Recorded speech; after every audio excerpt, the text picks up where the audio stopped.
Hello, Hello. welcome. I am Carol Xu from the Present of Work.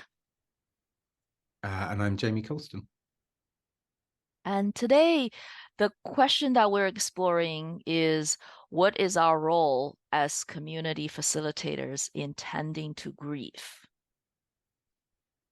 And it might sound it might sound like a relatively heavy topic, and yet grief in today's world is also quite prevalent in communities around the world.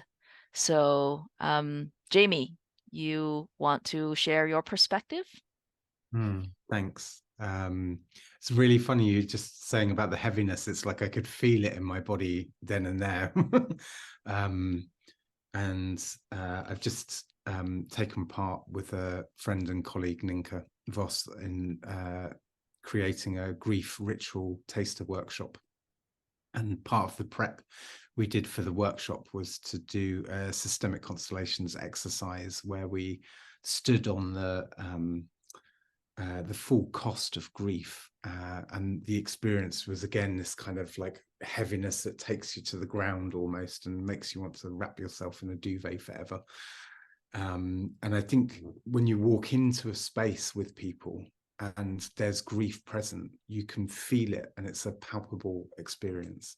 And so there's something about walking into rooms and naming that before you start, because it's quite hard to work in situations where everybody's feeling heavy and nobody's talking about it. And so part of the work that we're offering is ways to explore how grief presents itself for ourselves, how grief presents itself within the community context that we're in, maybe even organizational context as well.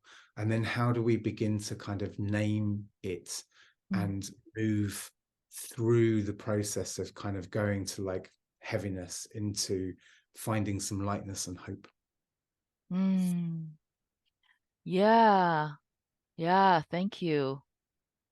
Yeah, I think it's in our current culture, it's really hard to name grief, and it's oftentimes a emotion, a group of emotions that's pushed aside or brushed under the carpet.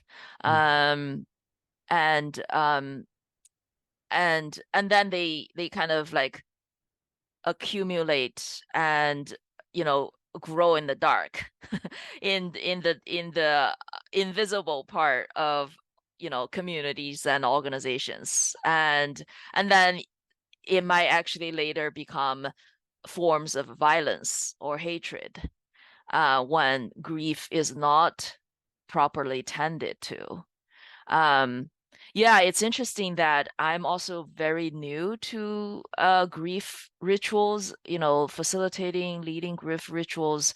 I'm just in this kind of a global online course by Francis Weller, um, to actually learn about the leadership in the in tending to grief. And there's so much in that, like so much wisdom um, that I didn't even think was possible, or I didn't even allow myself to go there, to go into the heavy parts in my body, for example. And yeah, and then to be able to hold space for everyone to go there, it can be so powerful.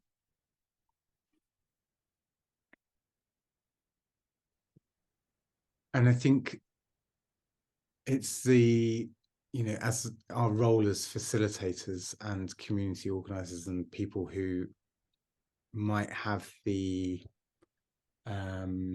permission to kind of speak to some of these things within group contexts. It's really important to have been able to feel all of those things for yourself before you even begin to kind of imagine that that's possible within a group of people. And I think some of the things that certainly through the systemic constellations work and the ritual work that that I've been doing, and that some of the people that I collaborate with have been doing, it's really about identifying what's mine,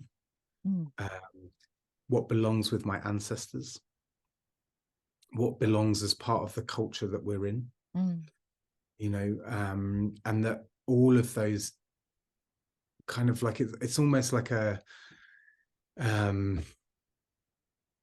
want to call it like the smoothie of grief. There's a lot of different ingredients that kind of go into the, you know, into the drink that you're drinking, and some of those are really, I think when you start working with grief, it's like there are some things that are really identifiable. And then I think also in Francis Weller's works, he talks about the unidentifiable grief, the grief that's just there and doesn't have any words. And so part of the work is to sit with people in silence, in wordless grief. And you know, that's practice. It takes practice to be able to do that, and to not identify with the grief or the people feeling the grief, but to really just hold space for it to be present. Yeah. Yeah. Yeah. I, I, s- I used to be in academia and study the sociology, um, kind of sociology of social movements and intentional communities. And actually, most intentional communities end up oftentimes end up, you know, disbanding or becoming cults or or just falling apart, or, you know, and I wonder how much of that is because that people didn't know how to grieve together. Mm. Um, like when, you know, when a group, whether it's a rock and roll band, you know, falling apart, or it's a larger community, you know, some a fraction of leaders leaving, and you know, conflict. And I wonder how much of that, I think in our, you know, conversation in the past, you talked about the difference between grievance and grief. Mm. And you know, how, yeah, can you say a little bit more about that? And Yeah, yeah. it's funny because I was thinking about the time we have, and just that actually one of the really important things to talk about is the gift of grief. And the gift of grief is to accept the world as it is, and to accept other people as they are, and as they are presenting in any given moment in time. And so, you know, part of that thing that you're talking about in terms of groups collapsing or falling apart is because people can't grieve together, but they can't accept each other either, and accept that we are all different, and that we all have our singular, or we all think we have our singular problems. But actually, like when we come together and we grieve together, and we realize that actually loss is a universally human thing, and that if we allow ourselves to really recognize that and be with each other in that, and support each other as communities in that, then the movement after that is to really to say, I accept you as you are, and I accept the world as it is. And hope comes from just doing what feels important anyway, you know. And that is the movement. And it's not a movement that is like this kind of light inspirational, yeah, we can do this. It's like grounded in the deep soil of your ancestors. Yeah. Yeah. Yeah. And then the paradox is that when I don't accept, you know, the current situation, or when I don't accept you as you are, then I end up spending a lot of time and energy fighting Yeah. and wanting to change the past, wanting to change you. But if I actually accept it, I'm saving, you know, like a lot of energy and space is freed up so that we can actually deal with the present and the future. We can actually maybe shift our relationship, we can actually find the mutual respect that is critical for people to collaborate again. Like, yeah, so it's really kind of like paradoxical in that way. Yeah. Yeah. Thank you so much, Jamie, and Mm. for this short but really rich exploration around grief in communities. And also, whoever is watching, thank you for watching. If you have any questions, feel free to reach out to us. Our contact info will be in the show notes. Thank you. Bye bye. Thank you. Bye.